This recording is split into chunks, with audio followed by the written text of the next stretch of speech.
আজকের দিনে আমাদের ঘর আছে কিন্তু শান্তি নেই। চারপাশে সব কিছুই আছে, ফার্নিচার, মোবাইল, টিভি, আরাম, তবুও মনটা যেন অদ্ভুত অস্থিরতায় ভরে থাকে। ঘরে ঢুকেও যেন শান্তি পাওয়া যায় না, যেন কোথাও একটা অজানা চাপ সবসময় কাজ করছে। আপনি কি কখনো থেমে ভেবেছেন, ঘর আর শান্তির আশ্রয় এই দুটো কি সত্যিই এক? না, একটি শুধুই ইট, সিমেন্ট আর সাজানো জিনিসের সমষ্টি, আরেকটি হল একটি অনুভূতি, একটি শক্তি, একটি গভীর মানসিক অবস্থান।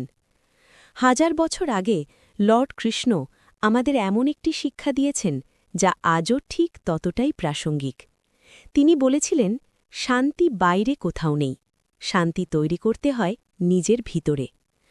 আজ আমরা বাইরে অনেক কিছু খুঁজি, সফলতা, টাকা, আরাম, কিন্তু ভিতরের অশান্তিকে আমরা ভুলে যাই। আর সেই অশান্তি ধীরে ধীরে আমাদের ঘরের পরিবেশকে প্রভাবিত করে। ভাবুন তো, একই ঘরে দুজন মানুষ থাকে। একজন সবসময় অভিযোগ করে, রাগ করে, নেতিবাচকভাবে চিন্তা করে।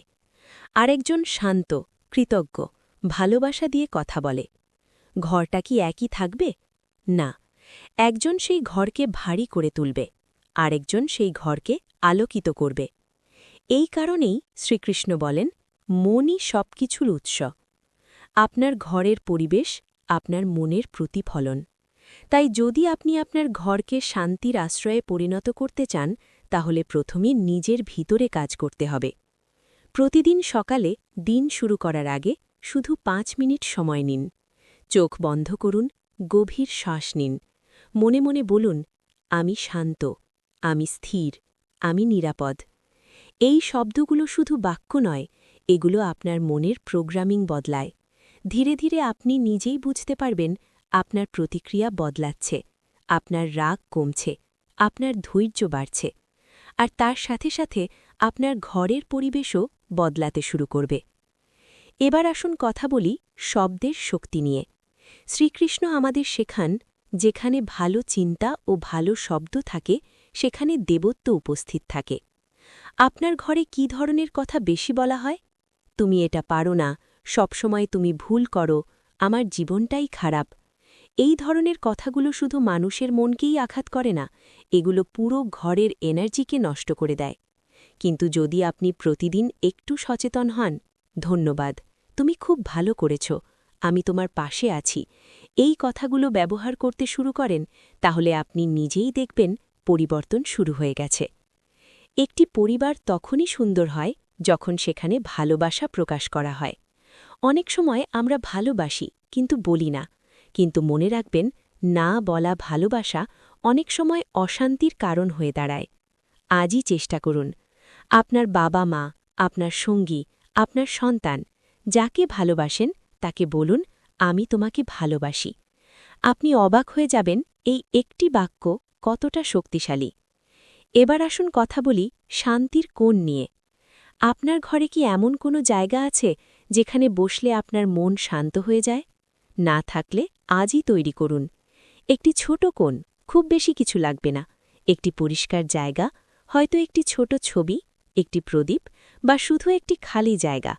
সেখানে প্রতিদিন বসুন, 5 মিনিট, 10 মিনিট ধ্যান করুন, চুপচাপ থাকুন, নিজের সাথে সময় কাটান।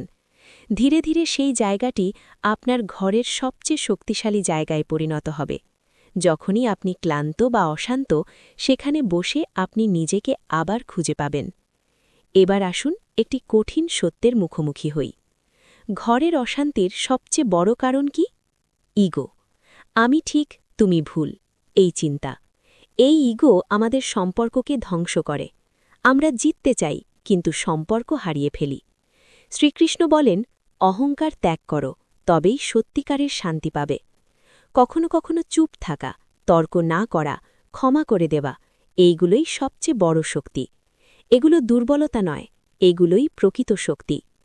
একবার ভাবুন, শেষ কবে আপনি কাউকে ক্ষমা করেছেন কোনো প্রত্যাশা ছাড়া? শেষ কবে আপনি নিজের ভুল স্বীকার করেছেন? এই ছোট ছোট কাজগুলোই আপনার ঘরের পরিবেশকে বদলে দিতে পারে। এবার আসুন কথা বলি সাদামাটা জীবন নিয়ে। আজ আমরা খুব বেশি জিনিসের মধ্যে বাস করছি।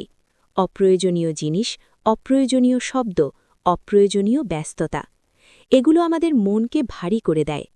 আপনার ঘরের চারপাশে তাকান, কতগুলো জিনিস আছে যা আপনি ব্যবহারই করেন না? সেগুলো সরিয়ে ফেলুন। আপনার ঘরকে হালকা করুন, পরিষ্কার রাখুন। আপনি দেখবেন আপনার মনও পরিষ্কার হয়ে যাচ্ছে। মনে রাখবেন, আপনার ঘর শুধু একটি জায়গা নয়, এটি একটি এনার্জি ফিল্ড, আর আপনি সেই শক্তির স্রষ্টা।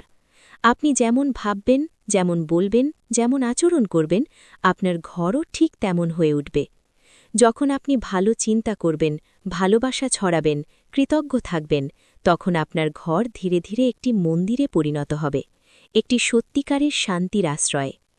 শ্রীকৃষ্ণের একটি গভীর বাণী, যে ব্যক্তি নিজের ভিতরের শান্তি খুঁজে পায় তার জীবনেই সত্যিকারের সুখ আসে। এই একটি বাক্যের মধ্যেই পুরো জীবনের রহস্য লুকিয়ে আছে। তাই আজ থেকেই শুরু করুন, নিজের ভিতরে কাজ করুন, প্রতিদিন একটু সময় নিজের জন্য রাখুন, ভালো কথা বলুন, ভালো চিন্তা করুন, ক্ষমা করতে শিখুন, আর দেখুন কিভাবে আপনার জীবন, আপনার ঘর, আপনার সম্পর্ক সবকিছু বদলে যাচ্ছে। একদিন আপনি নিজেই বুঝতে পারবেন, আপনার ঘর আর শুধু একটি ঘর নেই, এটি হয়ে উঠেছে একটি আশ্রয়, একটি শান্তির জায়গা, একটি ভালোবাসার জায়গা। যদি এই কথাগুলো আপনার হৃদয়ে ছুঁয়ে যায়, তাহলে এই ভিডিওটি লাইক করুন, শেয়ার করুন এবং সাবস্ক্রাইব করুন। কারণ এই জ্ঞান শুধু আপনার জীবনই বদলাবে না, এটি আপনার পুরো পরিবারের ভবিষ্যৎ বদলে দিতে পারে। শান্ত থাকুন, ভালো থাকুন।